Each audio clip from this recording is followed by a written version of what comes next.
Shabbat Hagadol.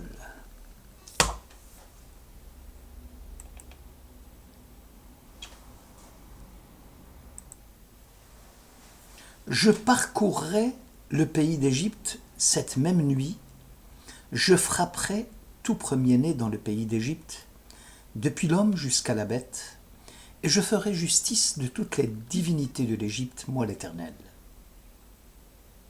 Le sang dont seront teintes les maisons où vous habitez vous servira de signe, je reconnaîtrai ce sang et je vous épargnerai. Et le fléau n'aura pris sur vous lorsque je sévirai sur le pays d'Égypte. Choisissez, prenez chacun du menu bétail pour vos familles, égorgez la victime pascale lorsque le Seigneur s'avancera pour frapper l'Égypte. Il regardera le sang appliqué au linteau et sur les deux poteaux, il passera devant la porte, il ne permettra pas au fléau d'entrer dans vos maisons pour sévir. Exode 12, c'est la section que nous lisons, Shabbat Hagadol, c'est-à-dire le Shabbat qui précède la fête de Pessah. Selon Chidouché Harim, le Shabbat dit Hagadol, le grand, renferme en lui toutes les lumières et toutes les forces spirituelles de tous les Shabbats de l'année. Il y a Dieu d'approfondir donc et de connaître les trésors enfouis, cachés dans ce jour saint. Le verset du psaume 97, « La lumière se répand sur les justes et la joie sur les cœurs droits », selon Rabbi Shapira, il s'explique ainsi. La lumière divine, céleste, est comparable à des semailles. Celles-ci ne seront profitables que si les travaux des champs préliminaires ont eu lieu, comme le labourage ou le sarclage. Capter la sainteté du Shabbat Hagadol suppose une préparation antérieure adéquate. En effet, l'existence même du monde constitue-t-elle le premier paradoxe de la manifestation du divin. C'est pourquoi il faut voir dans l'acte créateur une première révélation, la translation d'une partie de l'infinie lumière divine, le Or Ensof, dans le monde fini. Le monde est formé et soutenu par la puissance divine qui se manifeste dans cette essence première. Cette manifestation du divin qui prend la forme des 10 séphirotes, qui sont les conduits fondamentaux du flux divin, ces moyens de la révélation du divin sont reliés à la lumière divine première, tout comme le corps est relié à l'âme. Selon le Sfat Emet, le verset du psaume 111, Ma rabu ma'asecha Hashem, grandes sont tes œuvres, ô Éternel, digne objet d'étude pour tous ceux qui s'y complaisent, se traduit ainsi. La lumière divine contenue dans les séphirotes est proportionnelle au désir fort et à la volonté d'étude que met Israël pour approfondir la sagesse de Dieu. Au fur et à mesure que l'on monte des mondes inférieurs, monde de l'action vers le monde de la formation, le monde de la création, et enfin le monde de l'émanation vers les mondes supérieurs, chaque nouveau palier en a le sentiment de s'approcher un peu plus du flux divin. En gravissant les degrés de l'échelle de l'être, le flux divin se fait de plus en plus transparent dans les mondes. Les choses sont plus claires et offrent moins de résistance au flux divin. Le Shabbat Hagadol permet par son contenu spirituel spécial une certaine clarté, une transparence absolue du flux divin, comme si aucun écran n'était là pour voiler la divinité révélée. Le qualificatif de Gadol, donné à ce Shabbat qui précède la fête de Pessah, provient très probablement du miracle produit en Égypte, puisque le Shabbat d'Égypte tombait précisément le 10 du mois de Nissan, la sortie d'Égypte ayant eu lieu le jeudi suivant, où les Hébreux devaient se procurer l'agneau pascal, symbole de la divinité égyptienne. Au 10e jour de ce mois, dit la Bible, que chacun se procurera un agneau. Le 14e jour du mois, toute la communauté d'Israël l'immolera vers le soir. Selon Akedat Yitzhak, était admis et connu dans l'Égypte que tout celui qui porterait atteinte aux moutons ou aux chèvres serait en danger de mort. Or voilà qu'un peuple opprimé lève l'étendard de la révolte, brave l'interdit de l'oppresseur, en immolant la divinité de l'Égypte sans que le bourreau ne puisse réagir. Et comble du ridicule, l'opprimé mange la divinité du bourreau. N'est-ce pas là une des manifestations du miracle?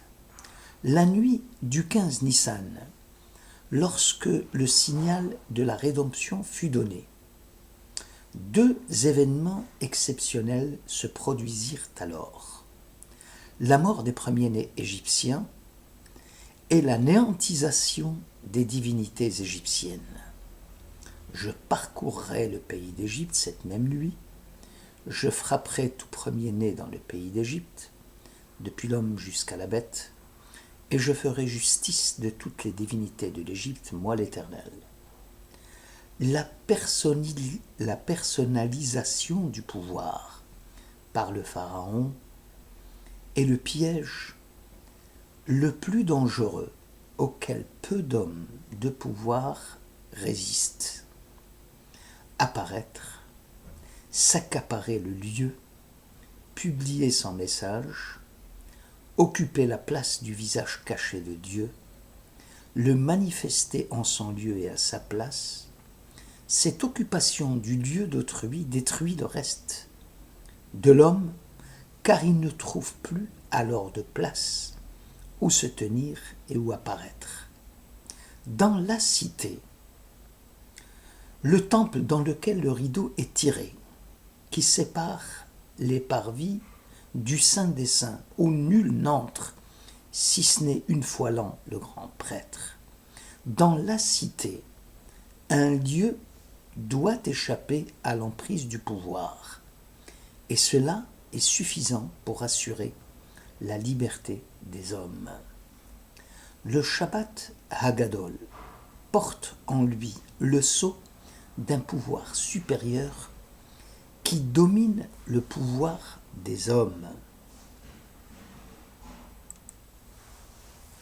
On peut trouver ici, avec certitude, la source de l'idée des droits de l'homme, qui transcende les acceptions singulières des identités humaines. L'humanité est sans cesse dans le regard de Dieu, et face à lui, même si certains l'oublient et le renient. Cette main tendue de Dieu permanente en tant que juge de l'univers et qui plane au-dessus des hommes est un recours permanent pour les hommes dans la détresse. Un sociologue contemporain, Shmuel Trigano, écrit « L'humanité universelle ne peut ainsi en aucune façon se transformer en machine d'oppression des individus singuliers, ni se voir accaparé par un pouvoir totalitaire. L'homme est reconnu, en effet, par une instance plus haute que tous les pouvoirs du monde réunis dans la spécificité de sa personne comme unique entre tous. Une question cependant, pourquoi la date du 10 Nissan n'a pas été retenue puisque l'événement s'était produit ce jour-là? pourquoi c'est le Shabbat qui précède Pessah qui est appelé Hagadol, bien qu'il ne coïncide pas forcément avec la date du 10 Nissan. Birkat Moshe, s'appuyant sur le verset 21 du chapitre 12 de l'Exode. Choisissez et prenez chacun du menu bétail, égorgez la victime pascale, explique que c'était là une des conditions préliminaires de la rédemption à venir.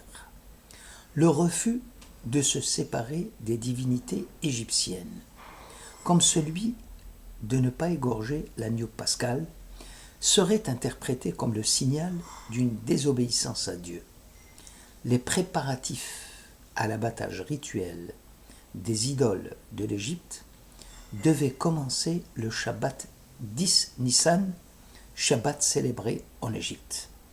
Or, selon le traité talmudique Shabbat 118, on rapporte au nom de Rabbi Chia bar Abba que tout celui qui observe Shabbat scrupuleusement, quand bien même serait-il idolâtre, à l'instar de la génération de Hénor, tout lui sera pardonné.